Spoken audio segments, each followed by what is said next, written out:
Baik, kita udah belajar yang lalu ya, bagaimana kita belajar hidup dalam bimbingan Tuhan, di dalam kita sebagai jemaat, sebagai anggota tubuh Kristus, yang satu dengan yang lain boleh saling melengkapi, ya, bertumbuh bersama dalam kebenaran, demi kebenaran. Oke, saya akan share bahan kita yang lalu. Kita tetap masih membahas pertanyaan 55.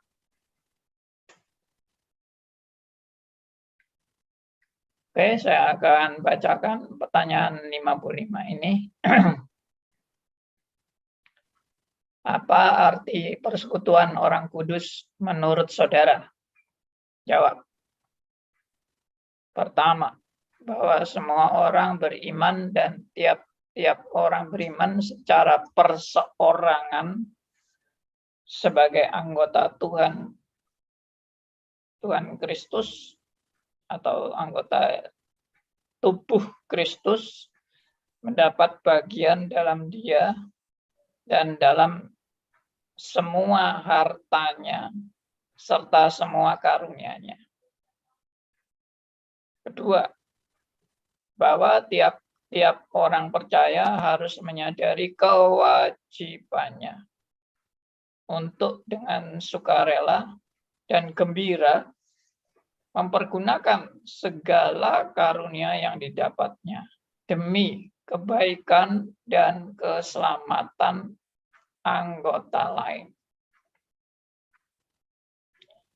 Saya tegaskan sekarang mengenai kalimat bahwa tiap orang percaya harus menyadari kewajibannya untuk dengan sukarela dan gembira mempergunakan segala karunia yang didapatnya demi kebaikan dan keselamatan anggota lain. Artinya apa dari penekanan ini? Artinya kita sebagai jemaat itu tidak bisa egosentris. Kita sebagai jemaat tidak bisa mementingkan diri kita sendiri. Kita sebagai jemaat tidak bisa hidup individualis. Ya. Nah, ini berlawanan dengan natur keberdosaan kita. Natur keberdosaan kita adalah antroposentris, egosentris, individualis, dan semuanya itu menunjukkan kita, natur kita ini mementingkan diri kita sendiri. Ya, natur berdosa kita selalu mementingkan diri kita sendiri. Kalau toh kita baik dengan orang lain, itu pun demi kepentingan diri kita sendiri. Karena banyak orang punya filosofi, saya harus berbuat baik dengan orang lain. Supaya suatu saat kalau saya susah, banyak orang lain mau menolong saya. Ya, kelihatannya kalimat yang pertama kan benar kan? Saya harus berbuat baik kepada semua orang atau kepada banyak orang. Saya harus berbuat baik. Tapi kelanjutannya, supaya suatu saat kalau saya mengalami susah, akan banyak orang menolong saya. Loh, itu ujung-ujungnya adalah sisi aku. Meskipun aku berbuat baik kepada banyak orang. Ya, ujung-ujungnya adalah aku yang paling penting. Aku mau berbuat baik kepada orang lain supaya suatu saat kalau aku susah, orang lain mau berbuat baik kepada. Ya egosentris kan? Atau saya enggak begitu, Pak. Saya betul-betul berbuat baik. Ya, tapi Anda kalau jujur, ya saya berbuat baik supaya suatu saat orang boleh melihat saya bahwa saya adalah hamba Tuhan yang benar-benar baik. Berarti ujung-ujungnya apa? Ujung-ujungnya adalah supaya aku dipuji oleh manusia. Dan itu si aku lagi. Jadi natur manusia berdosa itu selalu egosentris, antroposentris. Egosentris berpusat pada si aku, ego. Antroposentris berpusat kepada manusia. Nah, ini yang Tuhan mau ajar kepada saudara dan saya. Bahwa pada saat kita sudah menjadi orang percaya, pertama-tama, hidupku bukannya untuk aku lagi. Sekali lagi, ini melawan natur keberdosaan. Saya yakin saudara dan saya sendiri, meskipun saya sudah bertobat, saudara juga sudah bertobat, tapi natur keberdosaan itu tidak hilang dalam hidup Anda dan saya. Itu yang harus kita sadari. Natur keberdosaan itu tidak hilang sama sekali.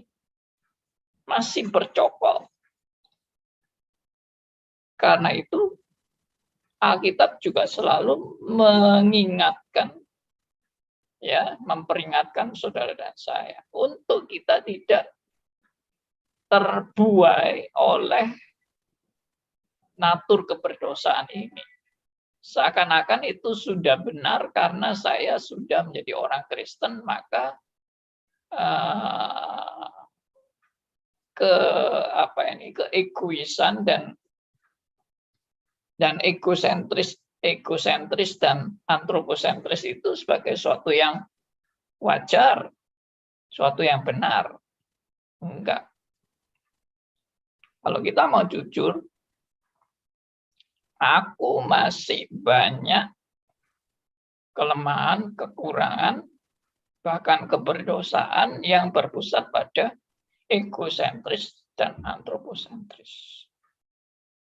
Ya sama sebetulnya, egosentris, antroposentris itu sama. Nah, tapi Alkitab mengingatkan kepada saudara dan saya, seperti yang tadi saya bilang, bahwa sejak seorang menjadi anak Tuhan, hidupnya tidak lagi untuk dirinya sendiri. Rasul Paulus berkata bahwa segala sesuatu yang dilakukan oleh orang percaya, ya, itu bukan untuk dirinya lagi, tapi untuk Tuhan. Tidak ada seorang pun yang hidup untuk dirinya sendiri. Tidak ada seorang pun yang mati untuk dirinya sendiri. Kalau dia hidup untuk Tuhan. Kalau dia mati untuk Tuhan. Nah, ini kesadaran yang paling basic dan yang mendasar pada saat seorang menyadari aku sudah diselamatkan oleh Kristus. Pada saat seorang menyadari bahwa aku sudah diselamatkan oleh Kristus, maka hidupku tidak untuk aku lagi.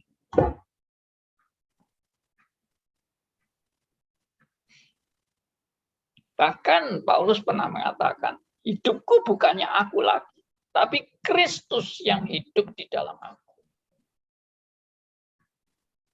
Artinya pusat daripada orang percaya itu tidak lagi si aku, tapi pusat dari orang percaya itu adalah Kristus. Nah, ini yang sangat basic dan sangat penting. Meskipun saya katakan tadi bahwa kita itu masih ada kedagingan, kita masih ada keakuan, kita masih terpengaruh oleh manusia lama kita, yaitu egosentris dan antroposentris. Tapi secara de jure, ya kalau itu de facto tadi, bahwa aku antroposentris, egosentris, aku masih punya dosa, kedagingan, itu de facto. Secara de jure, aku ini sudah milik Kristus. Sekali lagi, secara de jure, aku sudah milik Kristus. Aku bukannya milik aku lagi. Dan Tuhan dalam hidupku bukannya si aku, tapi Tuhan dalam hidupku adalah Kristus.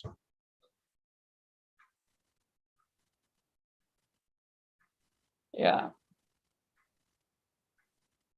Hidupku bukannya aku lagi, tapi Kristus yang hidup dalam aku. Itu pernyataan-pernyataan yang sangat basic dan mendasar, dan yang harus saudara dan saya sadari sebagai orang percaya. Nah, yang kedua yang mau ditekankan dalam konteks bacaan kita sekarang adalah kalau hidupmu adalah bagi Kristus, hidupmu adalah hidup yang untuk Tuhan, ya, tidak untuk dirinya sendiri lagi. Berarti hidupmu itu juga dipakai Tuhan untuk menjadi berkat bagi seluruh anggota tubuh Kristus. Sekali lagi, jadi kalau aku sadar hidupku sudah bukannya aku lagi, tapi Kristus yang hidup dalam aku. Dan aku tidak hidup untuk diriku, tapi hidupku adalah hidup untuk Tuhan. Maka dengan kata lain, aku sadar bahwa Tuhan mau memakai aku untuk hidupku itu menjadi berkat bagi anggota tubuh Kristus yang lain. Jadi ini seperti ilustrasi tubuh yang sudah saya pernah paparkan. Kaki untuk tangan, tangan untuk kaki, mulut untuk hidung, mulut untuk hidung, hidung untuk mulut, telinga untuk mata, mata untuk, dan seterusnya. Semua anggota tubuh menjadi berkat satu dengan yang lain. Jadi bukan anggota tubuh ini mementingkan anggota tubuh dirinya sendiri masing-masing. Tangan mementingkan tangan. Mulut mementingkan mulut. Tidak mau tahu yang lain. Nggak bisa kan. Nah itu perannya. Jadi perannya adalah kehadiranku di tengah-tengah bersama-sama dalam kebersamaan dengan anggota tubuh yang lain itu saling memberkati.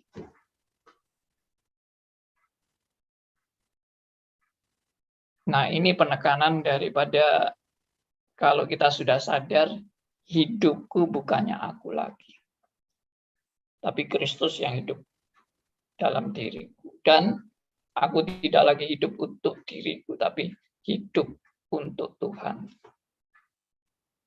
Dan hidupku untuk kemuliaan bagi Allah. Vertikal, vertikal, vertikal. Tapi untuk vertikal ini, hasilnya pasti juga berdampak untuk horizontal. Nah, itu yang Tuhan maksud. Maka ini menjadi pertanyaan dan evaluasi bagi Anda dan saya. Apakah hidupku sudah menjadi berkat bagi sesamaku? Apakah hidupku yang katanya untuk kemuliaan bagi Allah adalah hidup yang benar-benar demi kebaikan dan keselamatan anggota yang lain.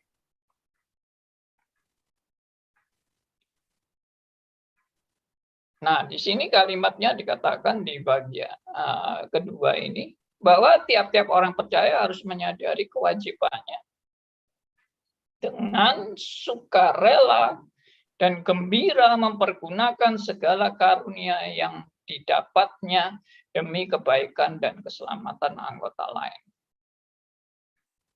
Dalam hal ini, Allah sudah memberikan karunia kepada setiap anak-anaknya. Tuhan memberikan karunia kepada setiap anggota tubuh Kristus.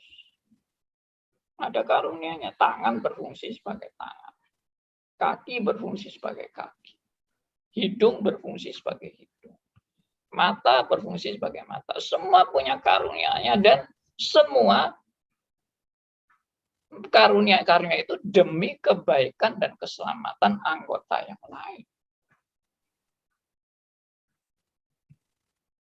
Sehingga boleh dikatakan bahwa kalau aku menjadi berkat bagi orang lain, itu motivasinya bukan supaya aku nanti dibalas kebaikanku dengan kebaikan kalau aku butuh sesuatu atau aku mengalami masa sulit. Semua orang mau berbuat baik untuk aku. Bukan itu. Itu motivasi egosentris. Kalau aku berbuat baik, supaya nanti suatu saat orang lain mau berbuat baik sama aku. Itu motivasinya egosentris. Tapi motivasi teosentris adalah karena aku sudah di dalam Kristus, maka biarlah hidupku boleh memuliakan Dia.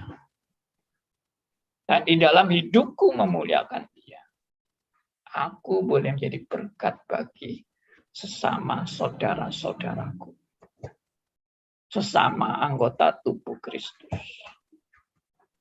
Berarti dengan jelas sekali Allah mengajar saudara dan saya untuk tidak egosentris, tidak individualis, tidak antroposentris, tidak berpusat pada diri sendiri,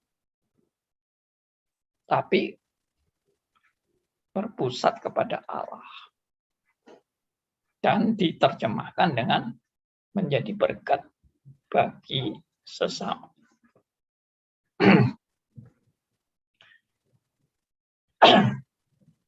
Menjadi berkat bagi sesama. Nah, saya mau tegaskan satu hal sebelum saya memberi kesempatan saudara menanggapi dan bertanya. Lalu apa bedanya yang saya ajarkan ini dengan humanisme dan kegiatan-kegiatan sosial? Karena banyak orang Kristen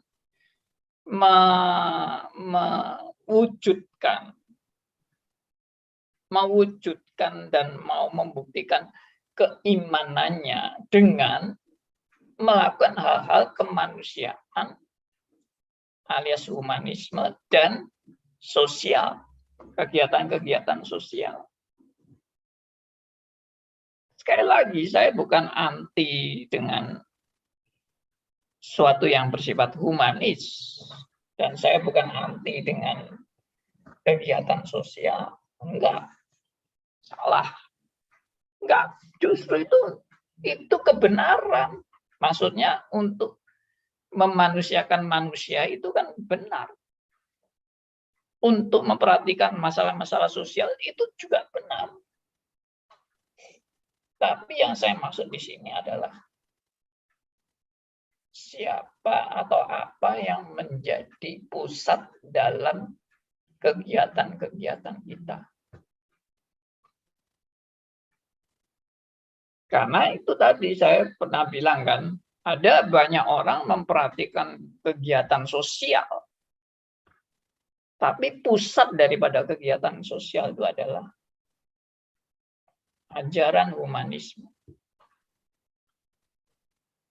ajaran kemanusiaan, ajaran nilai-nilai sosial. Itu. Kalau seperti itu, saya tetap katakan itu bukan ciri khas Kristen. Itu adalah panggilan manusia secara naluri kemanusiaan. Bahwa kita itu memang makhluk sosial dan kita juga tergerak untuk membantu orang lain yang sedang menderita atau kesusahan. Itu bukan salah, saya katakan itu bukan salah. Tapi itu bukan lalu yang menjadi ciri kekristenan. Itu adalah ciri kemanusiaan secara umum. Kemanusiaan secara umum, bahwa manusia itu harus juga pasti punya naluri menghargai sesama manusia. Manusia punya naluri untuk memelihara dan mencintai dan mengasihi anak-anaknya, mengasihi saudara-saudaranya, mengasihi orang tuanya. Itu naluri kemanusiaan. Binatang pun juga mengasihi, saling mengasihi antara sejenis binatang-binatang yang sama-sama, misalnya harimau juga mengasihi sesama harimau, kadang-kadang berkelahi, biasa manusia aja juga kadang-kadang berkelahi. Ya, tapi harimau juga mengasihi anak-anaknya, meskipun dia suka membunuh dan menerkam binatang-binatang yang lain, dia sangat melindungi dan mengasihi anak-anaknya. Itu naluri. Jadi naluri kemanusiaan itu juga wajar. Saya tidak menentang naluri kemanusiaan, tetapi saya katakan tadi, kekristenan itu tidak sama dengan naluri kemanusiaan. Ya, saya tegaskan itu. Kekristenan tidak sama dengan naluri kemanusiaan. Oke, Wandi. Ya, Pak Liman. Memang Pak Andi betul bahwa bedanya humanisme dengan kekristenan. Pak Andi bilang kekristenan pusatnya semua pada Kristus. Humanisme dengan pusatnya pada diri sendiri atau ada kepentingan, Pak. Tapi saya lihat juga di Alkitab ada juga yang humanisme, Pak. Misalnya hukum tabur tuai, Pak. Terus yang kedua bahwa apa yang mungkin Alkitab mengatakan apa yang diperbuat jangan perbuat pada orang lain kalau kamu tidak menyampaikan seperti itu, atau mungkin anak cucuku tidak akan meminta-minta kalau kamu berbuat gini. Itu kan juga apa enggak humanisme, Pak. Alkitab juga mengajarkan seperti itu, Pak. Terima kasih, Pak. Baik. Sekali lagi saya kan tadi bilang, kekristenan tidak menolak naluri kemanusiaan. Kekristenan juga tidak menolak kegiatan-kegiatan sosial. Kekristenan tidak menolak hukum-hukum alam. Tidak. Tapi yang tadi saya katakan adalah pusat kekristenan atau inti daripada ajaran kekristenan. Nah, manusia itu seringkali sudah bergeser daripada intinya.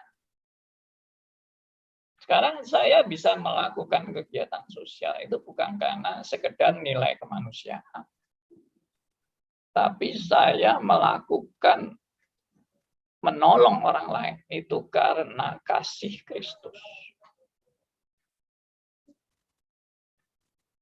Karena Tuhan yang sudah menyelamatkan hidup saya. Maka sebetulnya arah daripada orang Kristen yang menolong sesamanya bukan sekedar humanisme titik. Kalau Anda cuma menolong manusia hanya karena kebutuhan uang, kebutuhan sosial, kebutuhan harus pendidikan atau harus punya rumah atau apa, itu semua bisa dilakukan oleh semua orang. Tapi arah daripada fokus kekristenan itu adalah saya sampai melihat kebutuhan rohaninya. Dia sebagai manusia bukan sekedar kebutuhan sosial, tapi kebutuhan secara rohani yang diarahkan kepada keselamatan. Nah, itu poinnya. Itu yang saya mau maksud. Di dalam setiap orang Kristen yang menjalankan karunia-Nya, menjadi berkat bagi orang lain, arahnya mau kemana? Kalau arahnya cuma, oh orang butuh uang, saya kasih uang. Orang butuh kesehatan, saya kasih dokter. Orang butuh pendidikan, saya beri beasiswa untuk pendidikan. Orang butuh apa? Ya, dan sebagainya. Saya penuhi kebutuhannya. Kalau itu nggak usah jadi Kristen. Sudah bisa. Tapi Anda jadi Kristen ini apa? Tugas, fokus yang Anda mau capai. Itu membawa orang kepada terang yang sejati. Itu fokusnya. Jadi kalau saya mau menggunakan karunia seperti ini, tadi kalimat di Heidelberg ini, bahwa tiap orang percaya harus menyadari kewajibannya untuk dengan sukarela dan gembira mempergunakan segala karunia yang didapatnya demi kebaikan dan keselamatan anggota lain. Maka karunia itu buat apa? Karunia itu untuk membangun. Bukan sekedar membangun sosial. Saya sekali lagi tidak anti sosial. Tapi kalau cuma membangun sosial, itu bukan sasaran fokus dari ayat ini. Yang dimaksud fokus dari ayat ini adalah karunia kamu itu bisa membuat orang makin mengenal Tuhan yang benar. Karunia kamu itu bisa membuat orang makin bertumbuh dalam kerohaniannya. Karunia kamu itu untuk orang lain supaya orang lain juga mengerti tujuan hidup yang benar. Atau supaya semua orang lain mengerti akan arti nilai hidup dan perjuangan hidup. Itu arahnya atau maknanya apa dari tujuan hidup, perjuangan hidup. Ya, kalau cuma ya supaya dia pintar cari uang. Ya, supaya dia bisa hidup yang tidak terikat pada narkoba. Ya, itu bagus, sosial itu. Tapi setelah pintar cari uang mau apa? Setelah tidak terikat narkoba mau apa? Nah, mari kita renungkan kebenaran ini. Bertumbuh makin mengenal Tuhan yang benar. Bertumbuh makin mengenal arti hidup atau tujuan hidup yang benar. Bertumbuh makin mengenal firman-Nya dengan benar. Bertumbuh makin mencintai ya dan meresponi kasih Tuhan yang luar biasa bagi kita untuk kemuliaan bagi nama Tuhan. Nah, itu terus orientasinya adalah mengenal Tuhan, mengenal firman-Nya, bertumbuh dalam nilai-nilai rohani, mengerti arti tujuan hidup, ya, mengerti arti memuliakan Allah, dan seterusnya dan seterusnya. Itulah yang dimaksud dengan bagaimana kita menggunakan segala karunia demi kebaikan dan keselamatan anggota yang lain. Nah, piala ini boleh menjadi berkat bagi teman-teman. Bahwa sekali lagi hidup kita memang diajar untuk tidak individualis, tidak egosentris, tidak berpusat pada diri sendiri, tapi untuk kemuliaan bagi Allah. Boleh tanya, Pak? Baik, silakan. Sekarang boleh bertanya. Salam kenal, Pak Andi. Saya Edi. Ya, Pak Edi Rusli. Ya. Dari mana, Pak? Jakarta, Pak. Oh, ya. Baik. Ya, saya mau tanya. Pertama, Kalau yang dimaksud dengan tadi antroposentris atau ego Ya. sentris gitu ya, itu kan bisa dialami juga oleh orang percaya ciptaan baru di dalam Kristus. Betul. Apakah itu yang disebut dengan kita hidup oleh daging? Dan artinya itu adalah juga termasuk dosa. Nah, itu pertanyaan pertama, Pak. Pertanyaan kedua, ketika kita melakukannya, kalau saya perhatikan tadi, ketika kita melakukannya pun bukan untuk kepentingan kita, seperti yang Pak Andi contohkan, membantu orang yang ya kekurangan, bukan untuk kepentingan kita, ternyata masih ada tuntutan yang lebih tinggi ya Pak ya. Kalau hanya sekedar bantu misalnya orang miskin atau orang yang lagi kesusahan itu, stop sampai di situ saja, itu bukan tujuan dari kekristenan sebenarnya, tapi lebih tinggi laginya itu membawa orang kepada Kristus gitu ya. Jadi tidak cukup berhenti sampai hanya kegiatan sosial atau bakti sosial misalnya yang lagi populer sekarang banyak dilakukan itu. Seperti itu Pak. Ya. Pencerahannya. Terima kasih. Baik. Oke, terima kasih untuk Pak Edi Rusli ya, yang sudah bersama-sama dengan kita. Salam kenal juga dan welcome bersama-sama dengan kita. Oke, yang pertama tadi pertanyaannya adalah apakah kalau kita masih ada keakuan, ya, kedagingan yang hidup berpusat pada diri sendiri, itu adalah suatu hal yang berdosa dan harus dijauhkan dari hidup kita. Jawabannya ya, memang Alkitab bilang itulah kedagingan berpusat pada diri. Tapi dalam ajaran Alkitab ya mengajarkan memang manusia itu punya dua sisi yang nggak pernah bisa lepas dari kehidupan saudara dan saya. Dua sisi itu adalah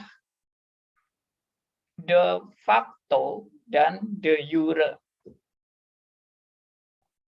Ya, de facto itu adalah faktanya. Anda dan saya hidup secara faktanya. Kita ini masih banyak kelemahan, masih banyak kekurangan, masih banyak keterbatasan, bahkan masih banyak dosa-dosa yang seharusnya dosa-dosa ini atau de facto ini, hal-hal de facto atau kelemahan-kelemahan kita dan sebagainya ini sedang diproses. Itu namanya sanctification, proses pengudusan. Untuk kedagingan makin lama makin dimatikan. Itu ajaran Alkitab. Sedangkan secara de jure, saudara dan saya ini sudah manusia baru. Kalau tadi manusia lama ya, de facto-nya itu kita masih ada manusia lama. Secara de jure, secara hukum, kita ini sudah menjadi manusia baru dan memiliki anugerah keselamatan yang Tuhan berikan kepada kita. Sehingga kita juga disebut sebagai orang-orang kudus. Jadi de facto-nya ini kita orang berdosa. Secara de jure-nya kita orang kudus. Yang terus-menerus juga diperbarui. Sanctification. Yaitu manusia baru yang makin terus-menerus diperbarui. Manusia lama yang makin terus-menerus dimatikan. Maka ini proses seumur hidup Pak Edi Rusli yang tidak akan pernah berhenti dalam kehidupan kita. Dan tidak mungkin kita sudah nol. Maksudnya kedagingan kita ini benar-benar sudah nol, itu tidak mungkin. Karena memang Tuhan sengaja, ya, saya pakai kata sengaja supaya makin kontras, sengaja untuk tidak mencabut manusia lama kita ini menjadi hilang lenyap. Tidak. Karena Tuhan memang punya maksud supaya itu berjalan melalui proses jatuh bangun kita. Step by step, langkah demi langkah, dan tidak instan. Tuhan sedang memproses kita dengan tidak instan.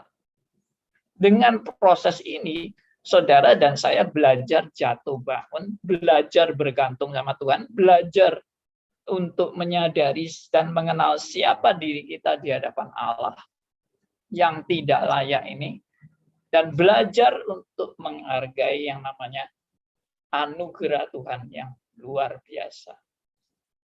Ya, itulah fakta dan secara de jure dalam hidup kita yang masih terus-menerus diproses. Oke? Baik. Ya, silakan ada teman-teman yang boleh menanggapi, ya, boleh bertanya yang tidak jelas. Pak Andi, Pak. Silakan, Theodor. Ya Pak, saya belum begitu paham Pak. Tadi kan Bapak bilang kalau orang hidupnya sudah berpusat pada Allah, dia semakin mengenal Allah. Nah sebenarnya berapa kali orang mengenal Allah Pak? Saya ingat Bapak saya ngomong di dalam Alkitab tertulis kalau kamu percaya kepada Yesus, kamu dan sisi rumahmu diselamatkan. Ya sudah, itulah pengenalan akan Allah. Yesus itu penyelamat. Tapi kalau Pak Andi bilang kita semakin, apakah itu berarti ada progresnya juga Pak? Semakin terus mengenal Allah. Saya nggak ngerti di situ Pak. Makasih Pak. Terima kasih. Jadi proses pengenalan akan Allah itu nggak mungkin selesai dalam hidup orang percaya, dan juga tidak mungkin selesai dalam kekekalan. Karena Allah itu tak terbatas. Bagaimana saya bisa katakan, saya sudah mengenal Allah. Yang kamu kenal Allah itu berapa persen dari seluruh keberadaan Allah? Mungkin 0,00001%. Iya toh. Dan pengenalan akan Allah ini tidak pernah selesai. Hari ini, besok, 1 tahun lagi, 10 tahun lagi, 20 tahun lagi, pengenalan akan Allah tidak pernah selesai dalam hidup saudara dan saya. Terus bertumbuh, bertumbuh, bertumbuh. Ini kalau sebagai anak Tuhan ya. Sebagai anak Tuhan tuh pasti ada pertumbuhan secara progres dalam pengenalan akan Allah. Bukan hanya sekedar, oh saya jadi orang percaya, saya masuk surga, titik, haleluya, amin. Itu apa itu? Itu justru nggak mengenal itu orang kayak gitu. Itu orang kayak gitu itu cuma kepentingannya masuk surga aja.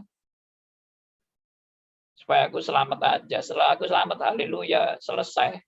Lalu aku tetap menjalankan kepentinganku, keegoisanku, kenikmatanku. Nggak ngerti tujuan hidup. Itu yang tadi saya bilang, nggak ada pertumbuhan itu orang kayak gitu. Orang kayak gitu nggak ngerti buat apa dia jadi orang Kristen. Ya, jadi pertumbuhan mengenal Allah itu seluruh aspek, mengenal kepribadian Allah, mengenal kehendaknya, mengenal firman-Nya, ya, mengenal karakteristik Allah, mengenal sejarah, mengenal karya-karya Allah. Wah, itu nggak pernah habis-habisnya. Mengenal kepribadiannya aja Allah Tritunggal, bagaimana bisa habis? Saya yakin nggak pernah selesai, nggak pernah tuntas. Kristologi pun sebetulnya nggak akan pernah tuntas. Meskipun ada teologi yang mengajar mata kuliah Kristologi, tapi tidak berarti mata kuliah Kristologi kalau saya sudah lulus, saya sudah ngerti Kristus seluruhnya. Justru omong kosong itu. Orang yang sudah belajar Kristologi makin sadar banyak misteri yang kita nggak mungkin bisa ngerti Kristus secara sempurna dan keseluruhan. Nggak mungkin.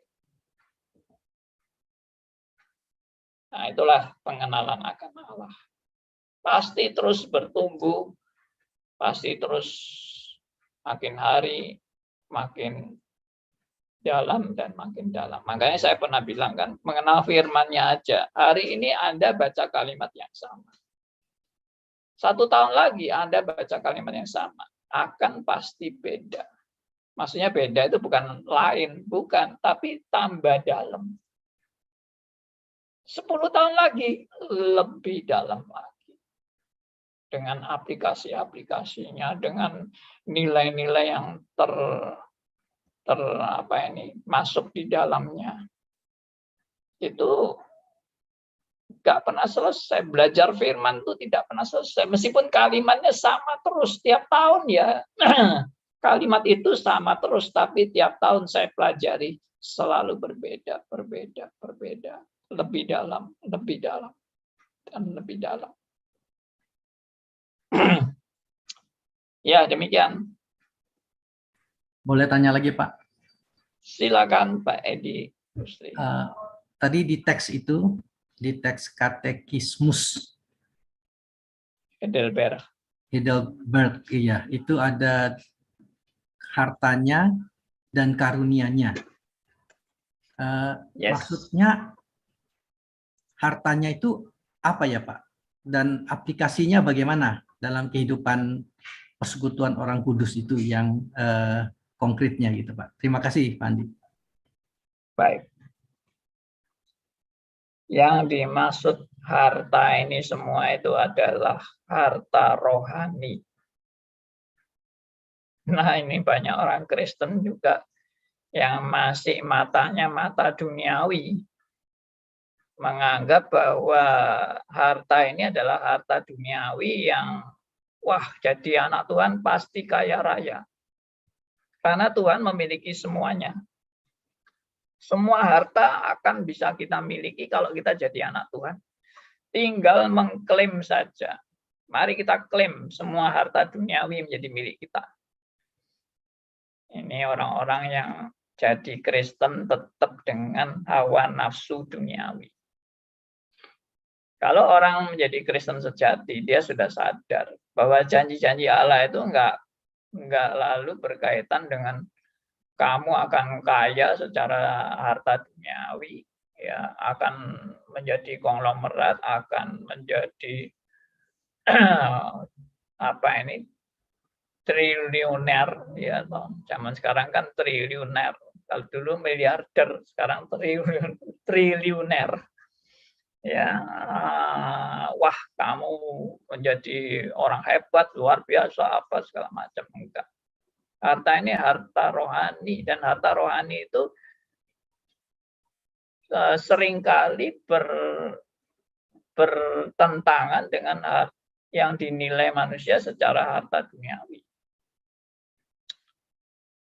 Harta surgawi itu misalnya, ya, Anda pikul salib, menyangkal diri, untuk hidup Anda boleh dipakai bagi kemuliaan Allah.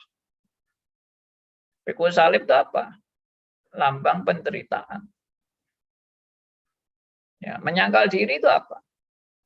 Si aku tidak diutamakan. Karena semuanya berpusat kepada Allah. Berarti kalau kita menjadi orang Kristen yang sudah menyadari bahwa si aku ini harus makin turun, dan aku siap menderita dalam mengikut Kristus, dan itu menghasilkan kemuliaan bagi Allah, bukan kemuliaan bagi diriku sendiri. Itulah harta yang sangat mahal. Kemuliaan bagi Allah itu harta yang sama. Bukan kemuliaan bagi diriku sendiri.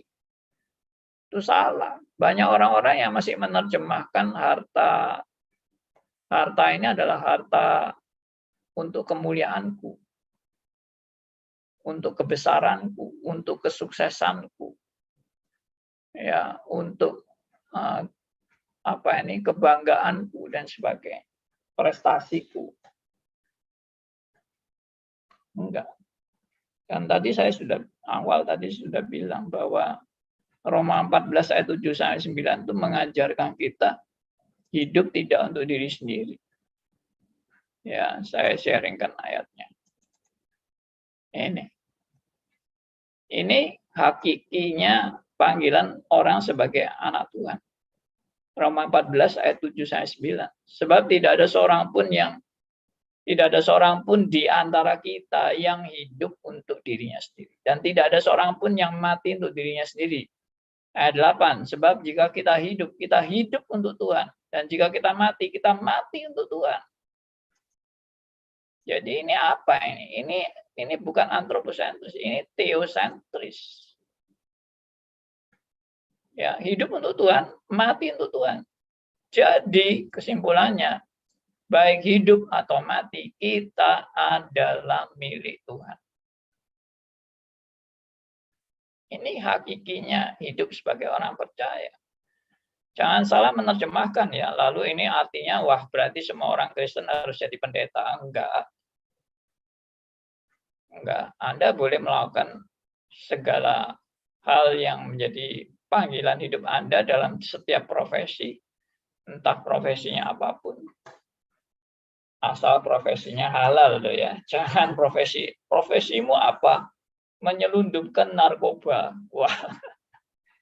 Ya itu ya pasti sudah nggak benar, nggak usah ditanya lagi. Orang dunia aja tahu kalau itu tidak benar.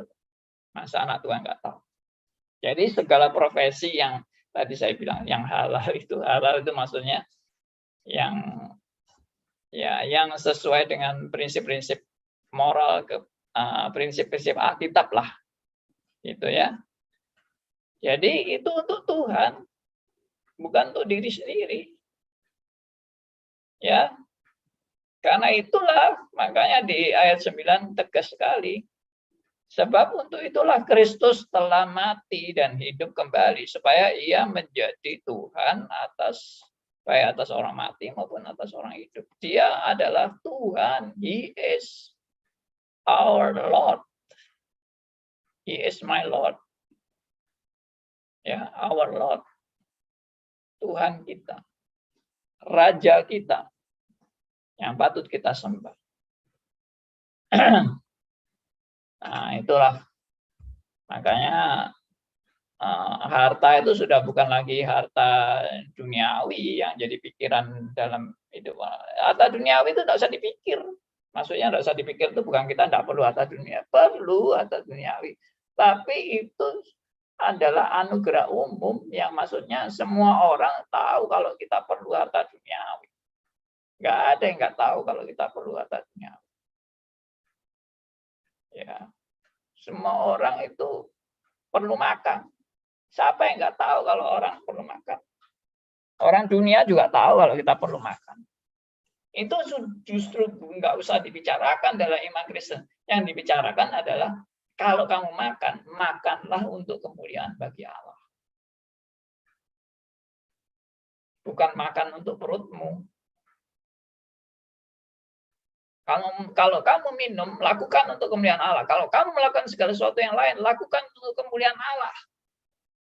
Berarti ini yang menjadi fokus, ya, teosentris untuk kemuliaan bagi Allah. Puji Tuhan, ya. 1 Korintus 10 ayat 31. Nah, coba saya minta tolong Pak Edi Rusli membacakan buat kita.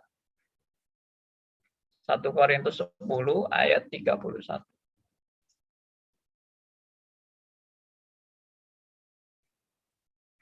Bisa tolong dibacakan? Mana ini? Pak Edi Rusli.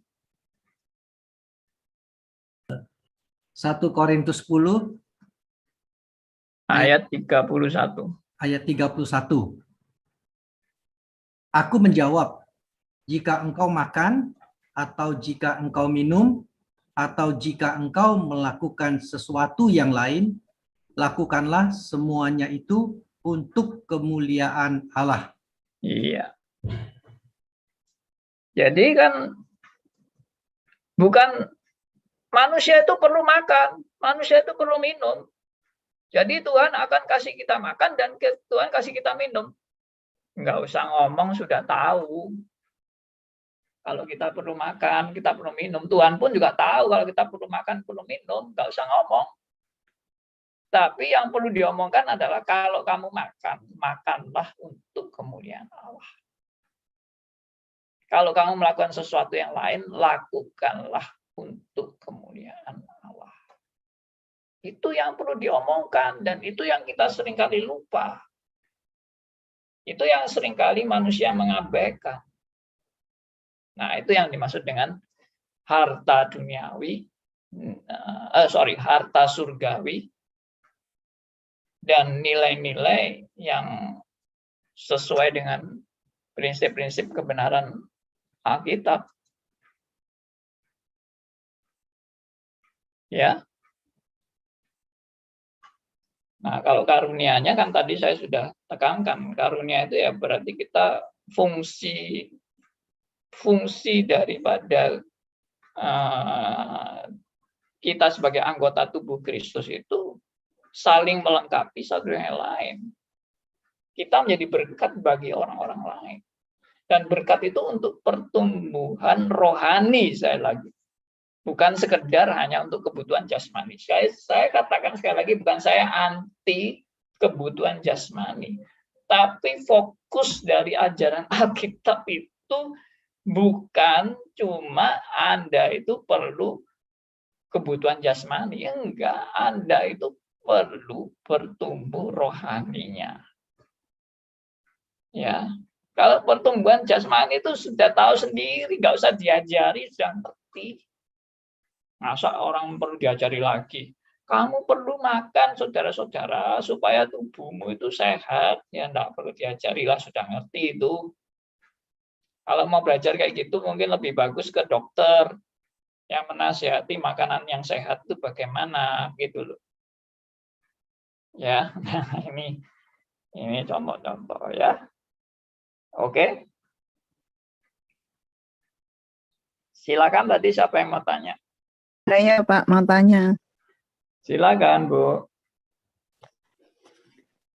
Berarti kalau kita itu masih melakukan kebaikan hanya berdasarkan norma-norma di masyarakat misalnya ya Pak ya. Itu belum apa ya? Belum ngeristeni gitu ya Pak ya. Menurut Pak Pendeta Halim. Bagaimana Pak menurut Bapak? Ya, itu cuma makhluk sosial saja. Kalau saya jadi orang yang ya memperhatikan kebutuhan makan dari orang-orang yang lapar, ya, kebutuhan pendidikan dari orang-orang yang nggak sekolah, ya itu adalah baik. Saya katakan sekali lagi baik.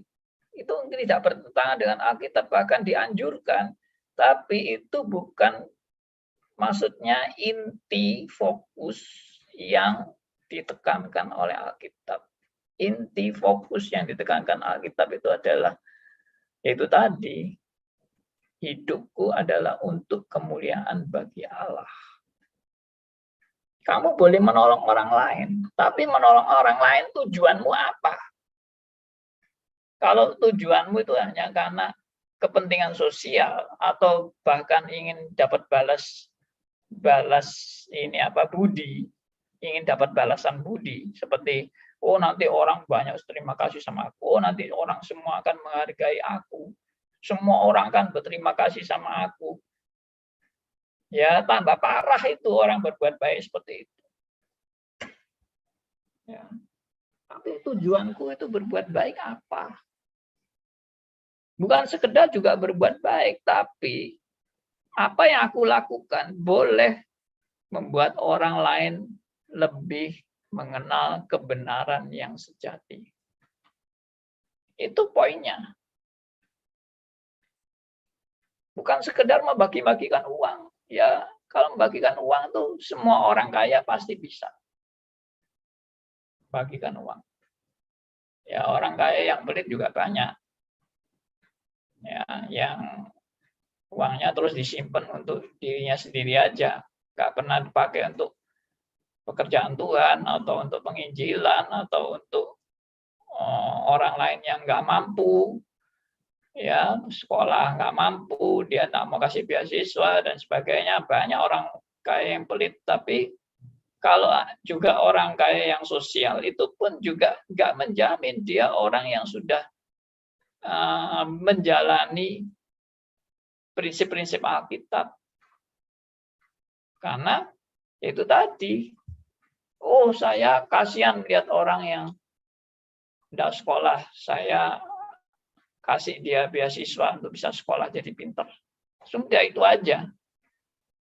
Ya kalau sampai itu aja, ya itu namanya Anda itu cuma sebatas melakukan kegiatan sosial. Titik. Lalu nilai rohaninya apa? Lalu tujuan Anda apa? Ya. Lalu dasar Anda apa?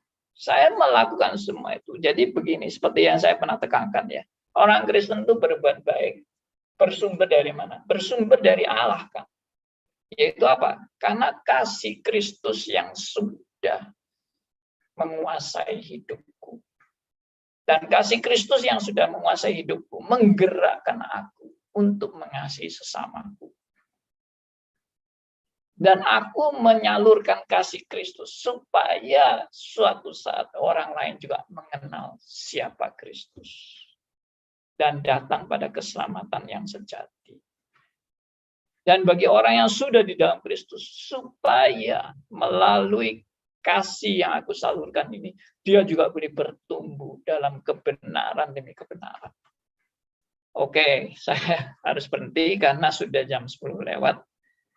Jadi saya bersyukur, ya kita bersyukur bahwa hari ini kita boleh mempelajari satu kebenaran bahwa hidupku bukan untuk aku lagi. Hidupku adalah Terima kasih Pak Andi. Tuhan. Terima kasih. Andi, Satu ayat yang saya mau share untuk terakhir, yaitu kesimpulan dari tadi kalimat-kalimat yang saya sudah ucapkan ya. Itu kita buka dari Galatia pasal yang kedua. Ini ayat yang sudah amat sangat mungkin sering dihafal oleh orang-orang Kristen, tapi yang seringkali juga dilupakan. Ya, Galatia 2 ayat 19 sampai 20. Saya akan bacakan. Sebab aku telah mati oleh hukum Taurat, untuk hukum Taurat, supaya aku hidup untuk Allah. Perhatikan, aku mati supaya aku hidup untuk Allah. Aku telah disalibkan dengan Kristus, namun aku hidup. Nah, ini perhatikan, tetapi bukan lagi aku sendiri yang hidup, melainkan Kristus yang hidup di dalam aku. Perhatikan, bukan aku lagi, bukan lagi aku sendiri yang hidup, melainkan Kristus yang hidup dalam aku. Dan nah, perhatikan ayat berikut. Gimana ini tadi?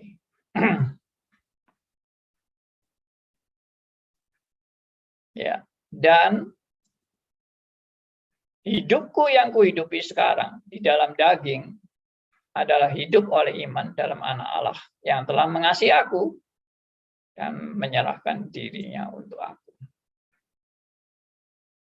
Jadi orang yang sudah di dalam Kristus, saya yakin dan sadar saya yakin dan percaya bahwa setiap orang yang sudah dalam Kristus seharusnya punya kesadaran ini.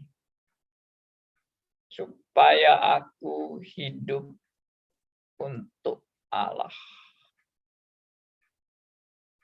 Ya.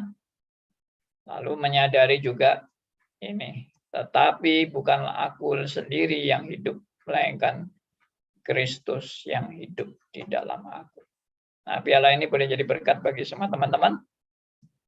Dan kita bersyukur pada Tuhan. Karena itu mari kita tutup dalam doa. Saya minta yang pimpin doa adalah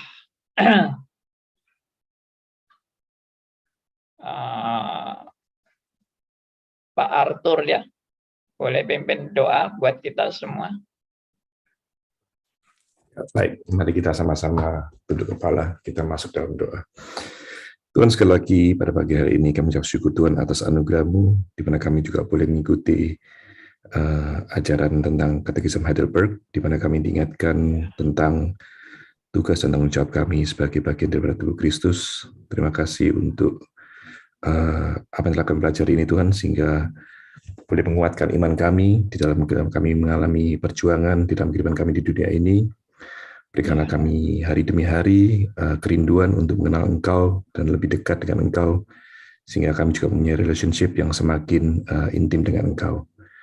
Kami juga berdoa Tuhan untuk kesempatan kali ini untuk pelayanan Pak Andi melalui RMC dan seterusnya, sekiranya Engkau juga memberkati, sehingga semakin banyak orang boleh mengenal Engkau dan semakin banyak orang juga boleh mengenal kebenaran-kebenaran yang sejati. Terima kasih Bapa, di dalam nama Tuhan Yesus Kristus, Tuhan dan Juru Selamat kami yang hidup, kami sudah berdoa. Amin.